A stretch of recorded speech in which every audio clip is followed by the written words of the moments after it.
وعن ابي هريره رضي الله عنه ان رسول الله صلى الله عليه وسلم قال الا ادلكم على ما يمحو الله به الخطايا ويرفع به الدرجات قالوا بلى يا رسول الله قال اسباغ الوضوء على المكاره وكثرة الخطى الى المساجد وانتظار الصلاه بعد الصلاه فذلكم الرباط رواه مسلم۔ حضرت ابو ہریرہ رضی اللہ عنہ سے مروی ہے کہ رسول اللہ صلی اللہ علیہ وسلم نے فرمایا کیا میں تم کو ایسی بات نہ بتاؤں جس کے ساتھ اللہ گناہوں کو دور فرما دیتا ہے اور درجات کو بلند فرما دیتا ہے۔ صحابہ رضی اللہ عنہ نے کہا کیوں نہیں اے اللہ کے رسول؟ آپ نے فرمایا مشقت کے وقتوں کے باوجود مکمل وضو کرنا اور مسجد کی طرف زیادہ قدموں کو اٹھانا اور نماز کے بعد دوسری نماز کا انتظار کرنا، پس یہی رباط ہے۔ اس کو امام مسلم رحمۃ اللہ علیہ نے روایت کیا ہے۔ یہ حضرت ابو ہریرہ رضی اللہ عنہ سے جو روایت بیان کی گئی ہے اس میں اللہ کے نبی صلی اللہ علیہ وسلم ایک تو اسباغ الوضوء علی المکارہ کا لفظ استعمال فرما رہے ہیں، اور دوسری بات وہ کثرت الخطا الی المساجد، یعنی مکمل طور سے وضو کرنا یعنی مبالغے کے ساتھ وضو کرنا۔ نمبر ایک مرتبہ اگر انسان کو چہرہ دھوتا ہے، ہاتھ دھوتا ہے تو یہ بھی صحیح ہے، لیکن اس کا پورا چہرہ دھل جانا چاہیے۔ لیکن اگر وہ 3 بار دھوتا ہے تو سنت ہے، اور اس سے اگر 4 بار دھوتا ہے اور اس کو شک رہتا ہے تو وہ بھی دھو سکتا ہے۔ اسباغ الوضوء علی المکارہ یعنی سردی کے باوجود اور دل نہ چاہتا ہو پھر بھی اللہ سبحانہ و تعالیٰ کی رضا کے لیے وضو کرنا، یہ بڑی عظیمت کی بات ہے، ہمت کی بات ہے۔ پھر دوسری بات یہ ہے کہ وہ کثرت الخطا الی المساجد، اور مساجد کی طرف زیادہ قدموں کا پڑھنا یا زیادہ قدموں سے چل کر جانا۔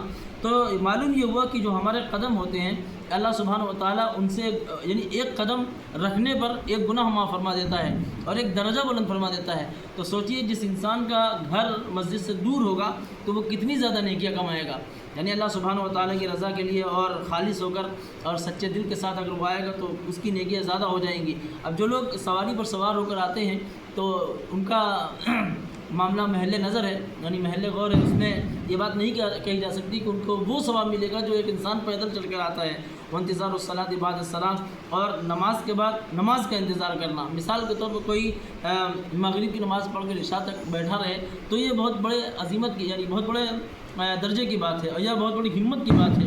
لیکن اگر وہ انسان باہر بھی جاتا ہے تو اس کی بھی اجازت ہے، یعنی وہ جائے روزی تلاش کرے اور کام کاج کر رہا تو کام کاج کرے، اللہ یعنی اسلام نے منع نہیں کیا ہے، لیکن اس کا دل پھر بھی مسجد میں لگا رہنا چاہیے، اس کا مسجد میں دل لگا رہنا چاہیے کہ ابھی میں نکلا ہوں، ابھی اس کام کروں گا، 1.5 گھنٹے کے بعد پھر آنا ہے، اور مسجد میں یعنی اس کا ایک کھٹکا ایک فکر اس کے اندر ہونی چاہیے۔ فذالکم الرباط، یہاں اللہ کے نبی صلی اللہ علیہ وسلم نے رباط کا لفظ استعمال فرمایا ہے، جس کا مطلب یہ ہوتا ہے، رباط کا مطلب یہ ہوتا ہے کہ سرحد پر جو فوجی تعینات ہوتے ہیں وہاں وہ سرحد کی حفاظت کے لیے ہوتے ہیں۔ تو ایسے ہی انسان اپنے گناہوں سے حفاظت کرتا ہے، شیطان سے حفاظت کرتا ہے، نیک اعمال بجا لاتا ہے تو گویا وہ شیطان سے اپنی حفاظت کرتا ہے، اپنے ایمان کی حفاظت دشمنوں سے بھی کرتا ہے، اور نفس کے وساوس سے اور اس کے خطرات سے بھی حفاظت کرتا ہے۔ تو گویا کہ یہی رباط ہے، یہی پہرے داری ہے اور یہی مکمل نگرانی رکھنا ہے۔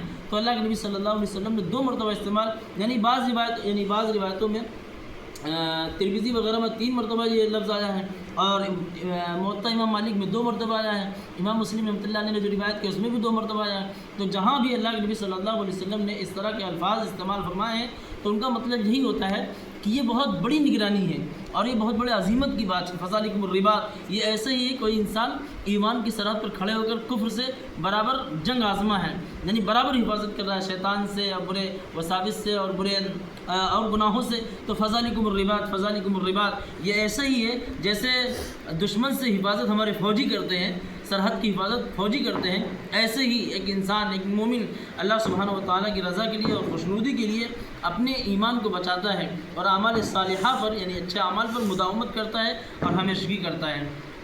اللہ سبحانہ و تعالیٰ ان کو توفیق عطا فرمائے۔ آج 5واں مسئلہ یہ ہے کہ اگر کوئی انسان نماز پڑھ رہا ہے، امام کے پیچھے ہے، تو امام تو سمیع اللہ لمن حمیدہ کہتا ہے، تو کیا مقتدی بھی کہے گا یا نہیں کہے گا؟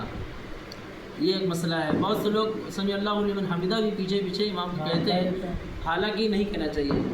اللہ کے نبی صلی اللہ علیہ وسلم سے روایت نہیں ہے، صحابہ یہی کہا کرتے تھے جب اللہ کے نبی صلی اللہ علیہ وسلم نماز پڑھاتے تھے سمیع اللہ لمن حمیدہ، تو صحابہ یعنی قالت صحابہ بھی یہی کہا کرتے تھے کہ ربنا ولک الحمد، پھر ربنا ولک الحمد یا حمدا کثیرا طیبا مبارکا فی، پوری دعا مانگ کرتے تھے. یہ ایک مسئلہ ہے. کسی حدیث میں یہ بھی آیا ہے کہ سمیع اللہ لمن حمیدہ کہہ سکتے ہیں. نہیں ملا ہم کو. آپ کو نہیں ملا؟ ہم کو ملا ہے، سعودی میں ہمیں ملا ہے، یہ ملا مجھے لیکن ہے زیادہ تر مطلب یہی ہے کہ سمیع اللہ لیکن لمن ہاں یہ ہے کہ زیادہ تر یہی ہے، حمیدہ. لیکن ایسا ہے تو یہی کرنا چاہیے.